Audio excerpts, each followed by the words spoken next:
Hello दोस्तों, आज मैं अति सुंदर सनातन घड़ी के बारे में बताती हूँ। 12 बजने के स्थान पर आदित्य लिखा हुआ है, जिसका अर्थ ये है कि सूर्य 12 प्रकार के होते हैं। 1 बजने के स्थान पर ईश्वर लिखा हुआ है। इसका अर्थ ये है कि ईश्वर एक ही प्रकार का होता है, एको ब्रह्म द्वितीयो नास्ति। 2 बजने के स्थान पर पक्ष लिखा हुआ है, जिसका तात्पर्य यह है कि पक्ष 2 होते हैं, एक कृष्ण पक्ष और दूसरा शुक्ल पक्ष। 3 बजने के स्थान पर अनादि तत्व लिखा हुआ है, जिसका तात्पर्य यह है कि अनादि तत्व 3 हैं, परमात्मा, जीवात्मा और प्रकृति। ये तीनों तत्व अनादि है।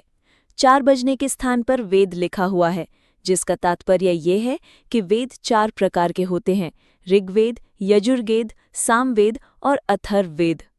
5 बजने के स्थान पर महाभूत लिखा हुआ है, जिसका तात्पर्य है कि महाभूत 5 प्रकार के होते हैं। 5 महाभूत हैं सत्वगुण, रजगुण, कर्म, काल और स्वभाव।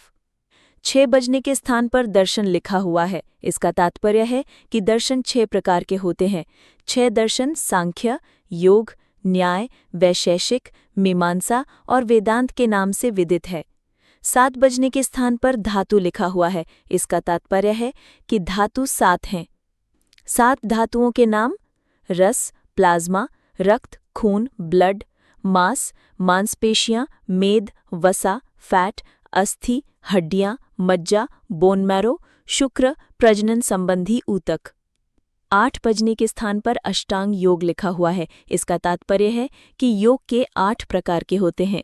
योग के 8 अंग हैं यम, नियम, आसन, प्राणायाम, प्रत्याहार, धारणा, ध्यान, समाधि। 9 बजने के स्थान पर अंक लिखा हुआ है। इसका तात्पर्य है कि अंक 9 प्रकार के होते हैं, 1, 2, 3, 4, 5, 6, 7, 8, 9। 10 बजने के स्थान पर दिशाएं लिखा हुआ है। इसका तात्पर्य है कि दिशाएं 10 होती हैं। 11 बजने के स्थान पर उपनिषद लिखा हुआ है। इसका तात्पर्य है कि उपनिषद 11 प्रकार के होते हैं।